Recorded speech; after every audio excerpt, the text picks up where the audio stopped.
I don't think you guys are ready for the level of cuteness that is the surprise I'm about to share with you.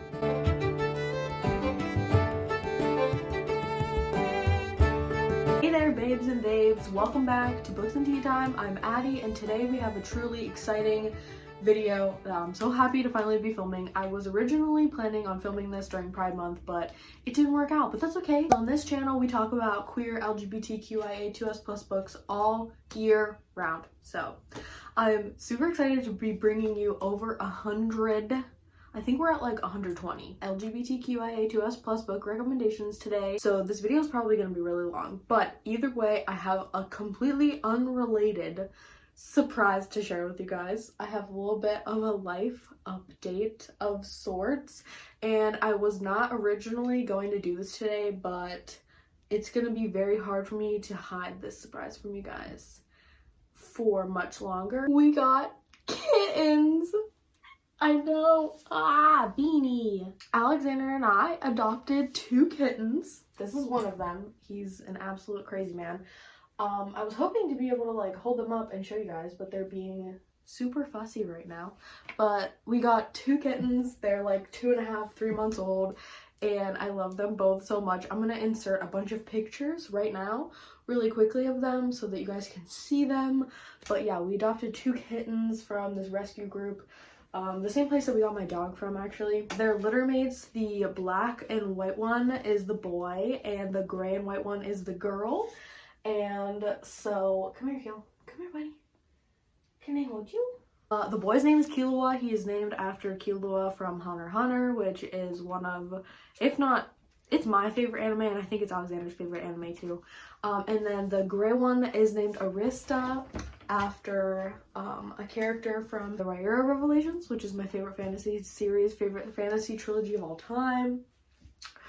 And I just love them so much. They're so cute. So yeah, you're probably gonna hear them like exploring and being crazy and climbing on stuff during this video. So yeah. So anyway, let's get to the meat and potatoes of the video, if you will. So I recently realized that I love making book lists for my job. So I've been making so many book lists, and I put so much effort into this Pride Month book list.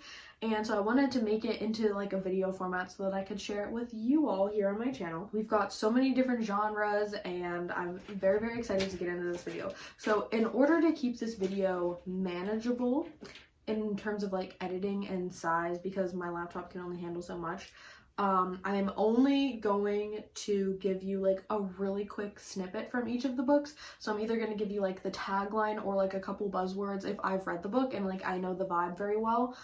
So that's what we're going to do. So for all of the books, I'm going to give you the title and the author's pronouns, and then I am going to list the representation that is featured in that book, and then give you a little blurb.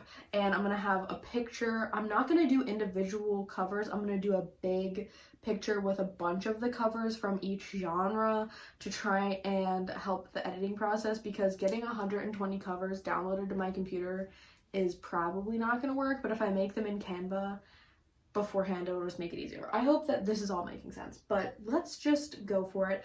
First, I'm going to give you the genre. So I have mystery, thriller, and horror, literary fiction and historical fiction, romance, science fiction / fantasy, poetry and short story collections, graphic novels, nonfiction, and new releases, which is a pretty small category, but it was like stuff that was being released basically in like May, June, July. So let's do it, shall we? Okay, first category is mystery, thriller, and horror, and we have 16 book recommendations for this one. First book is Plain Bad Herons by Emily M. Danforth. She uses she, her pronouns, and this book has polyamorous, bisexual, and lesbian representation. I have personally read this, did not love it myself, but I know a lot of other people do, so I wanted to include it. It's a highly imaginative and original horror comedy centered around a cursed New England boarding school for girls. Also, just as a side note, a lot of these blurbs came from Storygraph, and also as a big side note, the way that I got all the representation in each book was either A, if I or one of my coworkers had read it and we like knew what the representation was because we read the book, or if I got it on Goodreads or a database. So I had a queer sci-fi fantasy database and a queer graphic novel database, both of which I'll have linked in the description that lists representation.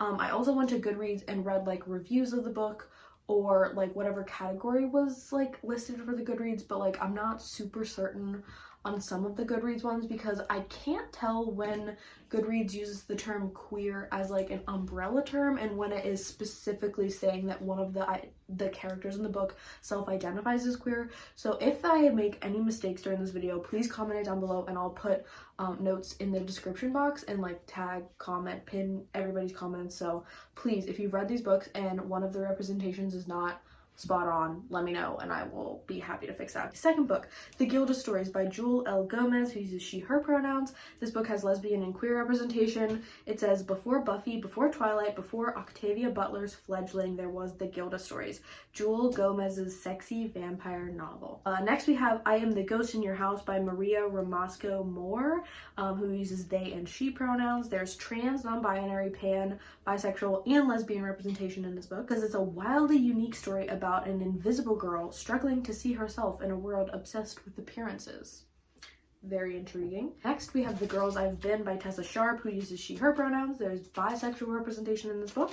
Oh my god, they're trying to climb the curtains. No, you don't climb the curtains. That is crazy. Girls I've Been is a slick, twisty YA page turner about the daughter of a con artist who is taken hostage during a bank heist. Dead Dead Girls by Nekesa Afia, who uses she, her pronouns. This book has lesbian and gay representation. It says it's the start of an exciting new historical mystery series set in the 1920s Harlem, featuring Louise Lloyd, a young black woman caught up in a series of murders way too close to home. Next up, we have a personal fave of mine, Sorrowland by River Solomon, who uses they, them, and fae, fair pronouns. There's intersex, two-spirit, lesbian, and pan representation in Sorrowland. This says it's a genre-bending work of gothic fiction. It's so good, creepy, amazing, absolutely love it. River Solomon is one of my favorite authors, which you will notice because I put all 3 of Fair books on this list. Literally all of them, in different categories, but like all 3 of the works that they have come out with to date on this list. Next we have Carmilla, which is kind of like a classic, by Sheridan Le Fanu. I think that's French, who uses he, him pronouns. There's lesbian representation. Basically, from what I understand, it's another lesbian horror, but it inspired Dracula, which is really cool, very interesting. After that, we have Hither Page by Kat Sebastian, who uses she, her pronouns. Gay and queer representation, a jaded spy and a shell-shocked country doctor team up to solve a murder in post-war England. Next up, we have Chaser by Dharma Kelleher, who uses she, her pronouns. There's trans representation. It says, when Holly Schwartz, a children's charity poster girl, jumps bail after being charged with her mother's murder, Jinx Balu is hired to return the young fugitive to custody after veteran bounty hunter fails to locate her. After that, we have Murder Most Actual by Alexis Hall, who uses he, him pronouns. Lesbian and queer representation, cozy mystery that reveals the golden age of detective fiction starring a heroine who's more podcaster than Private Eye and topped with a lethal dose of parody. After that, we have Poison Primrose by Dahlia Donovan, who uses she, her pronouns. This has ace or asexual representation, and it says it has a quirky cast of characters, a quintessential cozy British mystery. Next, we have a book that I hear so many people talk about. A lot of my coworkers said that this is really good, and that's Last Night at the Telegraph Club by Melinda Lowe, who uses she, her pronouns. There's lesbian and queer representation in this. A gripping story of love and duty set in San Francisco, Chinatown during the 1950s. So we've got a lot of like historical romances. Historical mysteries. I'm very into it. After that, we have By Way of Sorrow by Robin Giggle. Uses she, her pronouns. There's trans representation in this book. It says, in a fresh and riveting thriller debut, Robin Giggle introduces Erin McCabe, a New Jersey criminal defense attorney doing her best to live a quiet life in the wake of profound personal change. Next, we have White is for Witching by Helen Oyeyemi, who uses she, her pronouns. It's said to have queer representation, a spine-tingling tale that has gothic roots but an utterly modern sensibility. Electrifying in its expression of myth and memory, loss and magic, fear and love. Oh god, I really want to read this book. The Taking of Jake Livingston by Ryan Douglas, who uses he, him pronouns. There's gay representation in this book. It says Get Out meets Danielle Vega in this YA social thriller, where survival is not a guarantee. And last but not least, for the mystery thriller horror category, we have Her Body and Other Parties by Carmen Maria Machado, who uses she, her pronouns, and there's lesbian and queer representation. It says that Machado blithely demolishes the arbitrary borders between psychological realism, science fiction, comedy and horror, and fantasy and fabulism. Okay, so that's it for the first category. Next, we have literary fiction, contemporary, and historical fiction. First, we have a new favorite author of the year for me. I recently talked about them in my mid-year book freakout tag, and that is Upright Woman Wanted by Sarah Gailey, who uses they, them pronouns. This has non-binary, poly, and queer representation, and it says it's a good old-fashioned horse opera for the 22nd century. What? Gunslinger librarians of the apocalypse are on a mission to spread public health, decency, and the revolution. Oh my god, what is happening? This is Arista. This is the girl. I don't know if you've seen her on camera yet. Craziness. Next, we have The Deep by River Solomon, again, who uses they, them, and they, fair pronouns. This has gender fluid and queer representation. Another phenomenal book. It says Yetu holds the memories of her people, water-dwelling descendants of pregnant African women thrown overboard by slave owners who live idyllic lives in the deep. Their past, too traumatic to be remembered regularly, is forgotten by everyone except for the historian. This demanding role is bestowed on Yetu, who is our main character. Such a good book, absolutely love. After that, we have The Chosen and the Beautiful by Nghi Vo, another author that I love, even though I didn't absolutely love this book, but it's a great Gatsby retelling from Jordan's perspective. So definitely if you like The Great Gatsby, I would really highly recommend this. It has queer and pan representation, and like I said, it follows Jordan Baker and puts her at the center of the story, so to speak. I don't necessarily agree with that, but it is what it is. After that, we have Loveless by Alice Oseman, who uses she, they pronouns. This has non-binary, aromantic, asexual, pan, and lesbian representation. It says, for fans of Love, Simon, and I Wish You All the Best, a funny, honest, messy, completely relatable story of a girl who realizes that love can be found in many ways that don't involve sex or romance. Next, The Gentleman's Guide to Vice and Virtue by Mackenzie Lee, who uses she, her pronouns. This has bi and gay representation, and it's about a young bisexual British lord who goes on his grand tour of Europe with his best friend and his secret crush. I have read this, very like fun, light, adventurous story, absolutely love. After that, we have something a lot more serious, but still absolutely gorgeous. The Song of Achilles by Madeline Miller. She, her pronouns, and has gay representation. It's a profoundly moving and breathtakingly original rendering of the Trojan War epic. It's about a love story between Patroclus and Achilles. If you haven't read this book yet, what are you doing is my question. After that, we have another sort of classic, so to speak, The Color Purple by Alice Walker, who uses she, her pronouns, lesbian and bisexual representation. It says, The Color Purple broke the silence around domestic and sexual abuse, narrating the lives of women through their pain and struggle, companionship and growth, resilience and bravery. Another book I've read that absolutely wrecked me, but I highly recommend if you look up the trigger warnings and you think you can do it. Great book. After that, we have Patsy by Nicole Dennis Benn, a book that is high up on my TBR. Nicole Dennis Benn uses she, her pronouns. There is bi and gender fluid representation. It says it expertly evoking the jittery streets of New York and the languid rhythms of Jamaica. Patsy weaves between the lives of Patsy and True in vignettes spanning over more than a decade as mother and daughter ultimately find way back to one another. Oh, I love family stories that are set over a long period of time. I can't wait to read this book. I've heard Nicole Dennis Benn's writing is absolutely phenomenal. We have The Prophets by Robert Jones Jr., who uses he, him pronouns. God, what a tongue twister. Has gay representation. Blends the lyricism of Toni Morrison with the vivid prose of Zora Neale Hurston to characterize the forceful, enduring bond of love and what happens when brutality threatens the purest form of serenity. Another book that I have and can't wait to read, Detransition Baby by Tori Peters, who uses she, her pronouns. This has trans and queer representation. It says it's an unforgettable portrait of three women, trans and cis, who wrestle with questions of motherhood and family making. Again, family stories, family drama. It's like something that I'm only in the mood for very rarely, but absolutely love to get into. Golden Boy by Abigail Tartolin. She, her pronouns, has intersex representation. It's a riveting tale of a family in crisis and a fascinating exploration of identity and coming of age like no other. After that, we have The Gods of Tango by Carolina de Robertis, who uses she, her pronouns. Queer representation, it says February 1913, 17-year-old Leda, clutching a suitcase and her father's cherished violin, leaves her small Italian village for a new home and husband, halfway across the world in Argentina. Next we have Rainbow Milk by Paul Mendez, who uses he, him pronouns and has gay representation. Rainbow Milk is an intersectional coming-of-age story following 19-year-old Jesse McCarthy as he grapples with his racial and sexual identities against the backdrop of a Jehovah's Witness upbringing and the legacies of the Windrush generation. Next, an absolute classic in the making, The Death of Vivek Oji by Okweke Emezi, who uses they, them pronouns, has gay and trans representation.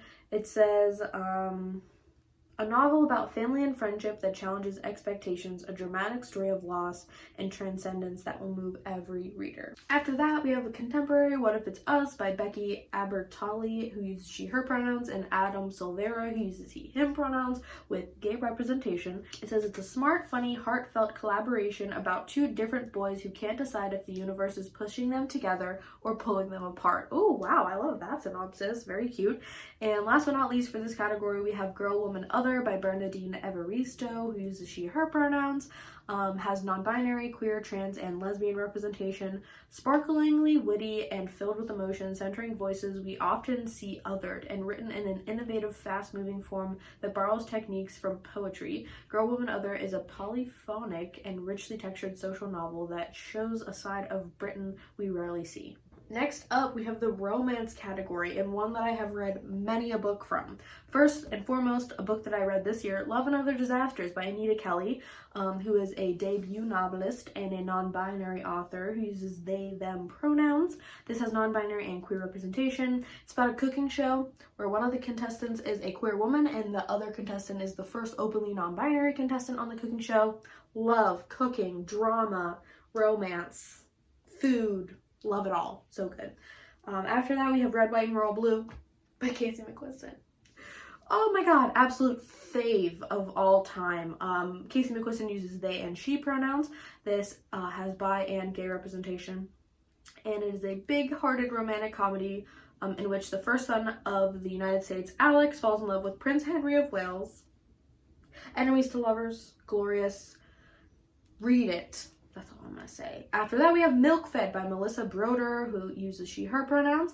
This has bisexual representation, and it is a scathingly funny, wildly erotic, and fiercely imaginative story about food, sex, and God from the acclaimed author of The Pisces and So Sad Today. This is the only book I've ever read by Melissa Broder, and it was phenomenal. All of those things that I just said, but just absolute chef's kiss. Next, we have Boyfriend Material by Alexis Hall, who uses he, him pronouns. We briefly mentioned him earlier. This has gay representation. I wasn't super crazy about this, but it was a cute rom-com, British rom-com, about like a rebellious rock star's son and this like really kind of quirky, uptight lawyer type. I don't know. It was cute. It wasn't great, but I think other people might like it. I think it just wasn't my personal taste, so I'm still going to recommend it. Another book I read this year, Delilah Green Doesn't Care by Ashley Herring Blake, who uses she, her pronouns. This has lesbian and queer representation. It's a romantic comedy, kind of like a small town, returning to a small town, where we follow Delilah Green, who comes back to her childhood town home and may or may not develop feelings for her stepsister's best friend. Complicated, messy, interesting. I liked it, didn't absolutely love it, but it was pretty good. She's literally falling asleep right now. Do you see this? After that, we have Take a Hint, Danny Brown by Talia Hibbert, the absolute queen, goddess, babe of the romance genre. Talia Hibbert uses she, he, and they pronouns, and this book specifically has bisexual representation. Danny Brown is a bisexual icon, and you cannot convince me otherwise. This is the second book in the Brown Sisters trilogy. It's a fake dating, friends to lovers romance, and it is absolute perfection. After that, we have a YA romance, The Henna Wars by Adiba Jagardar, who uses she, her pronouns, has lesbian and bi representation, and it's a story about two young girls who I believe both are competing against each other with their own henna artist businesses in school. And it might be like a competition, enemies to lovers. Next we have The Romantic Agenda by Claire Kahn, which is she, her pronouns, and this has a sexual representation. And the tagline says, Joy is in love with Malcolm, but Malcolm really likes Summer. Summer is in love with Love, and Fox is Summer's ex-boyfriend. That's all the context I got, so that's all I'm going to give you. I really do want to read this one. This seems very fun and, I don't know, just like dramatic, but not in like a super heavy way. I don't know. After that, we have Felix Ever After by Case and Callender, who uses they, he pronouns. This has trans and gay representation. And it says it's a YA novel about a transgender teen grappling with identity and self-discovery while falling in love for the first time. I Wish You All the Best by Mason Deaver, who uses they, them pronouns. Trans non-binary representation. It says that this stunning debut will rip your heart out before showing you how to heal from tragedy and celebrate life in the process. Ouch, that sounds painful. Wow. After that, we have None of the Above by I.W. Gregorio, who uses she, her pronouns, and this has intersex representation, a groundbreaking story about a teenage girl who discovers that she's intersex and what happens when her secret is revealed to the entire school. Meet Cute Diary by Emery Lee, who uses air pronouns, and this has trans, gay, and queer representation. A heartfelt, swoon-worthy rom-com about a transgender teen and his first love and how it challenges his ideas about perfect relationships. Another beloved story, You Should See Me in a Crown by Leah Johnson, who uses she, her pronouns, lesbian and queer representation. And this is about a young girl who wants to win a competition to be prom queen so she can get a scholarship to go to college, but one of her competitors is a woman that she starts to fall in love with. Last but not least for this category, we have How to Find a Princess by Alyssa Cole, who uses she, her pronouns. This has lesbian and pan representation. It's the second in Alyssa Cole's Runaway Royals novels and is a queer Anastasia retelling. Okay, next we have the science fiction fantasy category, which is definitely the thickest category. I have 23 books to recommend, so let's get into it. First and foremost, we have An Unkindness of Ghosts by River Solomon, who again uses they, them, and fate, fair pronouns. This has intersex, aromantic, and ace representation. This is sci-fi at its best, showing the possible future but warning of the danger of bringing old prejudices and cruelties to that new world. After that, we have a beefy fantasy, The Priory of the Orange Tree by Samantha Shannon, who uses she, her pronouns. This has lesbian and queer representation. It says it's a feminist fantasy perfect for the fans of Game of Thrones. She Who Became the Sun by Shelley Parker Chen, who uses she, they pronouns, has bi, gender fluid, lesbian, and gay representation. Amazing. I read this book earlier this year. This book reimagines the rise to power of the Ming Dynasty's founding emperor. To possess the mandate of heaven, the female monk Shu would do anything. Next, we have Cemetery Boys by Aiden Thomas, who uses they, them pronouns. This has gay and trans representation. A trans boy determined to prove his gender to his traditional Latinx family, who summons a ghost that refuses to leave. Next up, Every Heart a Doorway by Shannon McGuire, who uses she, her pronouns, has trans and ace representation. It's about children who go to other worlds and then come back, and in order to cope, they go to this special boarding school with other kids who were taken to other worlds and had to come back. After that, we have The City in the Middle of the Night by Charlie Jane Anders, who uses they, them pronouns. This has lesbian and queer representation. It says, if you control our sleep, then you can control our dreams. And from there, it's easy to control our entire lives. Intriguing.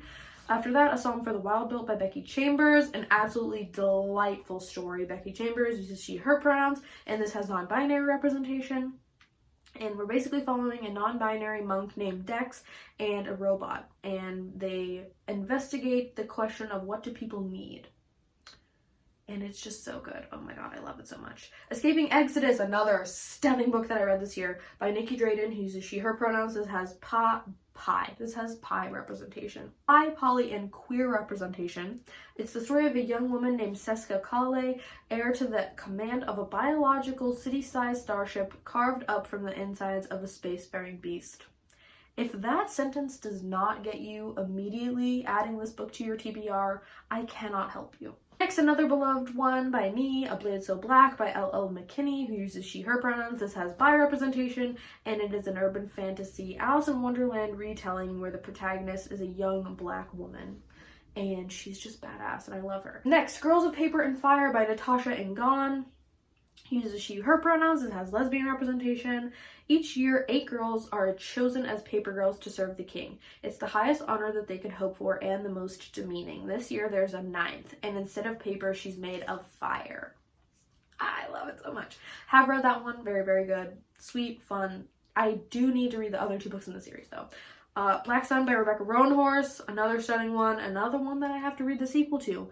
Rebecca Roanhorse uses she, her pronouns, and this has bi, non-binary, and trans representation. It says it's inspired by civilizations of the pre-Columbian Americas and woven into a tale of celestial prophecies, political intrigue, and forbidden magic. After that, we have Phoenix Extravagant by Yoon Ha Lee, who uses he, him pronouns. This has non-binary representation. All I got from the synopsis is that our main character just really, really wants to paint and doesn't want to be a fighter, but I think that they somehow get roped into becoming a fighter or like a subversive of some sort. After that, The Black Tides of Heaven by Neon Young, who uses they, them pronouns. This has non-binary and gay representation. It's about 2 twin children,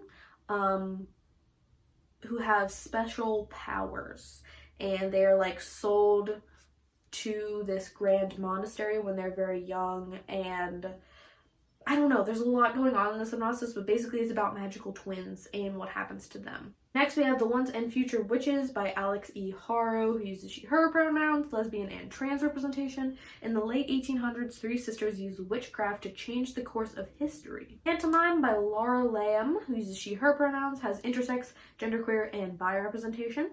It says Jean's life resembles a debutante's dream, as she hides a secret that would see her shunned from the nobility. Jean is both male and female. She also displays unwanted magical abilities last seen in mysterious beings from long ago. No Gods, No Monsters by Cadwell Turnbull, who uses he, him pronouns. This has ace, non-binary, queer, and trans representation. One October morning, Lena gets the news that her brother was shot and killed by Boston cops. But what looks like a case of police brutality soon reveals something much stranger. Monsters are real and they want everyone to know it. That book was a trip, an absolute ride, and it was so good, and it's the first in the series, and I can't wait for Cadwell Turnbull to write more stuff because it's just so good. The Jasmine Throne by Tasha Suri, who's she, her pronouns, has lesbian representation. It says one is a vengeful princess seeking to depose her brother from his throne. The other is a priestess searching for her family. Together they will change the fate of an empire. Interesting. The Way of Thorn and Thunder by Daniel Heath Justice. I really, really want to read this. Uses he, him pronouns, has 2-spirit, poly, non-binary, and pan representation. It says it's set in a world resembling 18th century North America. The story is about the struggle of the green world of the Everland, a home of the forest-dwelling Keen, an adventure tale that bends genre and gender. Sounds so good. The Criers' War by Nina Varela, who uses she, her pronouns. Lesbian and bi representation. After the War of Kinds ravaged the kingdom of Rabu, the Ottoman, designed to be the playthings of royals, usurped their owners' estates and bent the human race to their will. Wow, that sounds terrifying. Gearbreakers by Zoe Han Makuta. This is she, her pronouns. This has lesbian and bi representation. It says we went past praying to deities and started to build them instead. Deeper Waters by F.T. Lutkins, who uses they, them pronouns, has pan and queer representation. Kind of similar to Gentleman's Guide to Vice and Virtue, but it also says that it's like Pirates of the Caribbean-esque. Next we have A Lesson in Vengeance by Victoria Lee, has lesbian representation. Victoria Lee uses she, her pronouns. It says a dark, twisty, atmospheric thriller about a boarding school haunted by a history of witchcraft. And last but not least, for the fantasy and science fiction category, we have Wild and Wicked Things by Francesca May, who uses she, her pronouns, has non-binary, bisexual, and lesbian representation. In the aftermath of World War I, a young woman gets swept into a glittering world filled with illicit magic, romance, blood, deaths, and murder in this lush and decadent debut novel. Next, poetry and short story collections. First and foremost, one of my favorite poetry books ever of all time, if not my favorite, is The Girl and the Goddess by Nikita Gill. Uses she, her pronouns. This has bisexual representation. It says Nikita Gill returns with an innovative novel in verse exploring Hindu mythology and legend. Very, very good. God's Children Are Little Broken Things by Arinza Ifekandu, who uses he, him pronouns.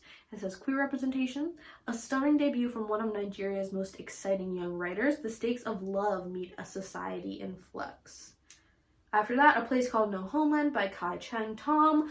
He uses she, her pronouns. This has queer and trans representation. It says that this poetry collection journeys to a place where forgotten ancestors live and monstrous women roam, and where the distinctions between body, land, and language are lost. In this fierce yet tender narrative poem. Ooh. Oh, that sounds so good. I can't wait. I have a hold on this. I have a hold on this book at the library, and I can't wait to get it. Okay, no crying. Content warning, Everything by Ekweke Emezi. I don't think this came out yet. I don't know why I have it here and not in the new releases category. But again, Emezi uses they, them pronouns, and it has queer representation. It's their debut poetry collection. Next, I just read this and it absolutely wrecked me, but it is honestly, again, one of the best poetry collections I've ever read. Don't Call Us Dead by Dennis Smith, who uses they, them pronouns, has non-binary and queer representation. It says it's a groundbreaking force celebrated for deft lyrics, urgent subjects, and performative power. Please look up the content warnings for that, but like if you feel comfortable reading it, it is absolutely beautiful, heartbreaking, stunning, and so good. Next we have Body Map by Leah Lakishmi Ipenza Samarasana, who uses they and she pronouns, has bi and queer representation, and it says that it sings a queer disabled femme and color love song filled with hard femme poetics and disability justice. You're the Most Beautiful Thing That Happened by Arisa White, who uses she, her pronouns, has lesbian representation. It says that it is angular, smart, and fearless. A newest collection from Arisa White takes the titles from words used internationally in hate speech against gays, lesbians, and reworking, re-envisioning, and re-embodying language as a conduit for art, love, and understanding. Very interesting. When I Grow Up, I Want to Be a List of Further Possibilities by Chen Chen, who uses he, him pronouns, has gay and queer representation. It says it's a ferocious and tender debut that investigates inherited forms of love and family. The strained relationship between mother and son, the cost of necessary goodbyes, all from the Asian American immigrant and queer perspectives.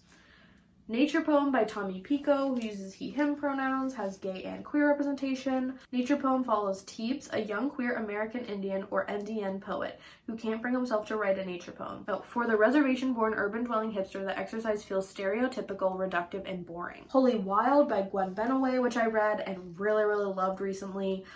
She uses she, her pronouns, has trans representation. It's actually her third collection of poetry. It explores the complexities of being an indigenous trans woman in expansive lyric poems. Black Queer Hoe by Brittany Black Rose Capri, who uses she, her pronouns, has queer representation, a refreshing, unapologetic intervention into ongoing conversations about the line between sexual freedom and sexual exploitation.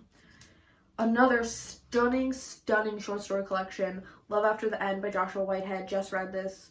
Absolutely loved it. So like disturbing but also moving. I don't know, it's just like, it's like the lightest bit of horror because of like the things that could become true. I don't know. It has Joshua Whitehead is the editor and uses he, him pronouns, but there are a bunch of authors that contribute to this, and it is about two-spirit and indigiqueer folks. This is an exciting, groundbreaking fiction anthology showcasing a number of new and emerging 2SQ or Two-Spirit and Queer Indigenous writers from across Turtle Island. We have Sovereign Erotics, which also has many contributors but has Two-Spirit representation as well. It's a landmark collection that starts to reflect on the complexities of identities with the Native, gay, lesbian, bisexual, transgender, queer, and Two-Spirit communities. The Secret Lives of Church Ladies by Disha Filia, who uses she, her pronouns, has queer representation, and is a short story collection that explores the raw and tender places where Black women and girls dare to follow their desires and pursue a momentary reprieve from being good. After that, we have Homesick, stories by Nino Kipri, who uses they, them pronouns, has trans, queer, and non-binary representation. It says, dark, irreverent, and truly innovative, the speculative stories in Homesick meditate on the theme of home and our estrangement from it, and what happens when the familiar suddenly shifts into the uncanny. A Safe Girl to Love by Casey Plett, who uses she, her pronouns, has trans, bi, and lesbian representation. 11 unique stories that stretch from rural Canadian Mennonite town to a hipster gay bar in Brooklyn, featuring young trans women stumbling through loss, sex, harassment, and love. And last but not least for this category, we have Difficult Woman by Roxanne Gay, who uses she, her pronouns, has queer representation. It says that Difficult Woman is a collection of stories a rare force and beauty of hardscrabble lives, passionate loves, and quirky and vexed human connection. Okay, next category is graphic novels. Again, I've read a lot of these, all very, very good. We have first up The Avant-Gardes by Carly Usdin, uses they them pronouns, has lesbian and non-binary representation, and it is about this basketball team. It's basically like a pickup community league basketball team at this artsy community college, and it's about the lives of all the players and their connection and relationship to each other, but also like what's going on in their personal lives. It's just very fun and lighthearted, and I really loved it. Heavy Vinyl, also by Carly Usdin, again uses they them pronouns, has lesbian and queer representation, and this is about a young girl who gets her dream job working at a record shop where her crush works, and she and her crush and all of the other workers at the shop are secretly in a teen girl vigilante fight club. It's very like it's so very 90s, absolutely fun, so fun. Next, of course, do I even need to say it? If you haven't read this yet, it's a crime at this point. It is a crime, and that is Heartstopper by Alice Oseman. Oseman uses she, they pronouns. This has gay, lesbian, and trans representation. And if you haven't read it yet, what are you doing? Sunbeam by Tilly Walden uses she, her pronouns, has genderqueer, non-binary, and queer representation. It's a very soft space opera kind of a story. A lot about the characters, but set in a very lush and interesting sci-fi space. But definitely like about a found family and lost love and perhaps reclaiming that love kind of a thing. Next we have A Map to the Sun by Sloan Leong, who uses she, her pronouns, has queer representation. It's a gripping YA graphic novel about 5 principal players in a struggling girls basketball team. Fine, a comic about gender by Rhea Ewing. Uses they them pronouns, has gender fluid, trans, gay, queer, and non-binary representation. And it's an essential graphic memoir about the intricacies of gender identity and expression. Taproot by Kizzy Young, uses they them pronouns, has bi, pan, and queer representation. It says Blue is having a hard time moving on. He's in love with his best friend. He's also dead. Luckily, Hamill can see ghosts, leaving Blue free to hunt him to his heart's content. Oh my god, I'm so confused by that synopsis, but I kind of love it. Bingo Love by T. Franklin, who uses she, her pronouns, has pan, bi, and queer representation, and is the story of these 2 women who fall in love and meet at church bingo in 1963, but then are forced apart by their families and all their lives, and then coming back together and meeting each other when they're in their mid-60s. It just sounds so like lighthearted and sweet. I love it. Next we have Mooncakes by Wendy Xu and Suzanne Walker. It's genderqueer and non-binary. It's a story of love and demons, family, and witchcraft. And I absolutely agree with that. I read this recently. It's very cute. Very imaginative little town that it takes place in. Cute, love it. And last but not least, Paper Girls by Brian K. Vaughan, who uses he, him pronouns. A queer and lesbian story that begins on the night after Halloween in 1988, and these girls who are living on a paper route basically encounter otherworldly mysteries, and it's very confusing but also very fun. Highly recommend. Okay, next up we have the nonfiction category. First and foremost, we have Ace, What Asexuality Reveals About Desire, Society, and the Meaning of Sex by Angela Chen, who uses she, her pronouns, and it's all about asexuality and looking at sexual attraction and sexuality in our world and how asexuality can inform some things about that.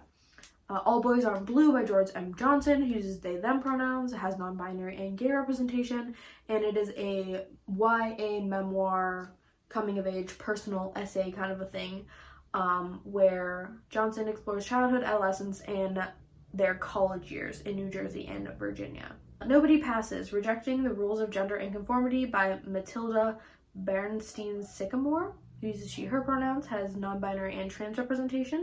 It says it's an anthology exploring the act of passing as the right gender, race, class, sexuality, age, ability, body type, ethnicity, and beyond. Gender Euphoria, Stories of Joy from Trans, Non-Binary, and Intersex Writers, edited by Laura Kate Dale, who uses she, her pronouns, has trans, non-binary, and intersex representation.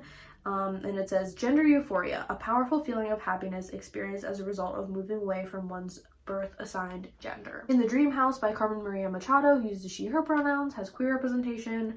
I believe this is Machado's memoir of sorts. It's a wildly innovative account of a relationship gone bad and a bold dissection of the mechanisms of cultural representations of psychological abuse. Deaf Utopia, a memoir and a love letter to a way of life by Niall DeMarco, who uses he, him pronouns. This has gay and queer representation, and it says it's a heartfelt and inspiring memoir about deaf culture, from the actor, producer, two-time reality show winner, and cultural icon of the international deaf community.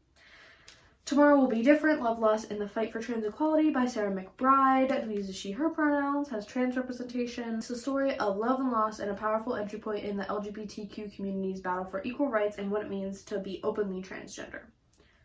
A Two-Spirit Journey, the autobiography of a lesbian Ojibwa Cree elder by Mani Chakobi, who uses she, her pronouns, has two-spirit and lesbian representation. It says it's an extraordinary account of her life as an Ojibwa Cree lesbian, from her early, often harrowing memories of life and abuse in a remote Ojibwa community riven by poverty and alcoholism. It's a story of one enduring and ultimately overcoming the social, economic, and health legacies of colonialism. The Women's House of Detention, a queer story of a forgotten prison by Hugh Ryan, who uses he, him pronouns, has trans and queer representation.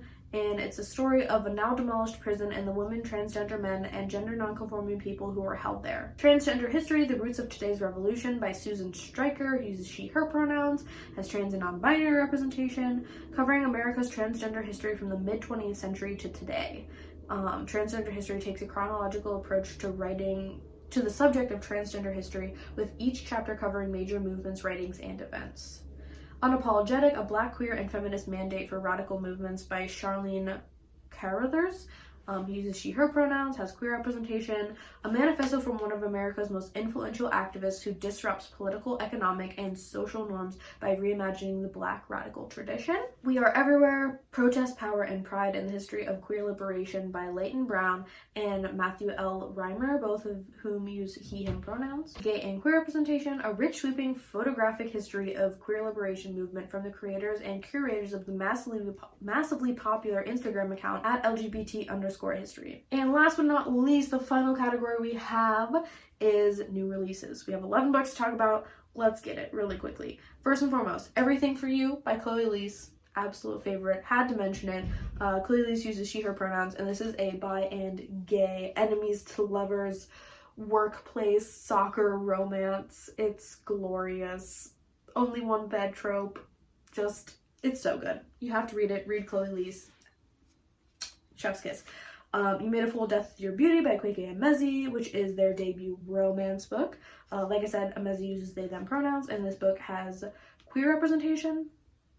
Although I believe I've been hearing people say the main character is bisexual, so correct me if I'm wrong on that. It says that it is a vivid and passionate writing that takes us deep into the world of possibility and healing and the constant bravery of choosing love at all odds. I just took an accidental, unplanned, hour-long break from film, so we just have to wrap up the new releases category. So the next one I believe that I had to talk about was Wrath Goddess Sing by Maya Dean. Pronouns are she, her. It has trans representation. This book is like hands down, we're only in the month of July and I'm telling you, this is my favorite book of the year. If any book can beat this for my favorite book of the year, I will genuinely be so surprised. This book was absolutely incredible, and the blurb says, drawing on ancient texts and modern archaeology to reveal the trans woman's story hidden underneath the well-known myths of the Iliad, Maya Dean's Wrath Goddess Sing weaves a compelling, pitilessly beautiful vision of Achilles' vanished world, perfect for fans of the Song of Achilles and the Inheritance trilogy. Next we have Yerba Buena by Nina LaCour, who uses she, her pronouns. This has bi, pan, and gay representation. It says, at once exquisite and expansive, astonishing in its humanity and heart, Yerba Buena is the love story of our time and a propulsive journey through the lives of two women trying to find somewhere or someone to call home. So cute. I've heard really good things about that from some of my coworkers too. Home Field Advantage by Dahlia Adler, who uses she, her pronouns, has queer and lesbian representation. It says, Amber McLeod's dream is to become cheer captain at the end of the year, but it's an extra tall order to be joyful and spirited when the quarterback of your team has been killed in a car accident. Oh my god, that took a turn for the depressing. Watching Robbie get replaced by newcomer Jack Walsh is brutal, and when it comes out And when it turns out that Jack is actually short for Jacqueline, all hell breaks loose. Gods of Want Stories by K. Ming Chung, who uses she, her pronouns. Lesbian and queer representation. It says that K. Ming Chung gives us her own take on surrealism that mixes myth and migration, corporeality and ghostliness, queerness and quotidian.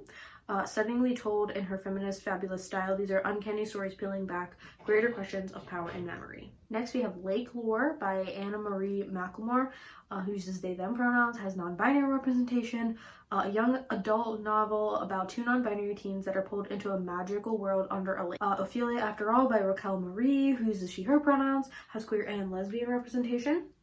A teen girl navigates friendship, drama, and the end of high school and discovering her queerness in this hilarious and heartfelt contemporary YA debut. Nothing Burns as Bright as You by Ashley Woodfolk, who uses she, her pronouns, has lesbian and queer representation, an impassioned story about queer love, grief, and the complexity of female friendship that will keep your heart racing and breaking until the very last page. I'm so super excited for this one. Her Majesty's Royal Coven by Juno Dawson, also uses she, her pronouns, also has lesbian and queer representation. The first in a supernatural new series from author of Wonderland, Her Majesty's Royal Coven follows a top secret government department of witches and the deadly threat to the nation they must confront. Last but certainly not least on this list of recommendations is The Lesbiana's Guide to Catholic School by Sonora Reyes. Uses they, them pronouns, has lesbian and queer representation, and it is a sharply funny and moving debut novel about a queer Mexican-American girl navigating Catholic school while falling in love and learning to celebrate her true self. And that, my friends, is my list of 100 plus LGBTQIA2S+ recommendations. Please leave any recommendations that you have down below if I did not mention them. Again, please correct me if I made any errors about the content or the representation in any of these books. Specifically, also, if you have any LGBTQ+ recommendations that are non-Euro-colonial, so like not set in the US, Canada, or the UK, I feel like that's definitely where my list is lacking. I really hope that you guys liked this video and all these recommendations. Thank you so much for coming by my channel. It means the world to me. Don't forget to like, comment, and subscribe if that's your jam, and I hope to see you in my next video. Happy reading, happy writing, and happy living. Peace out.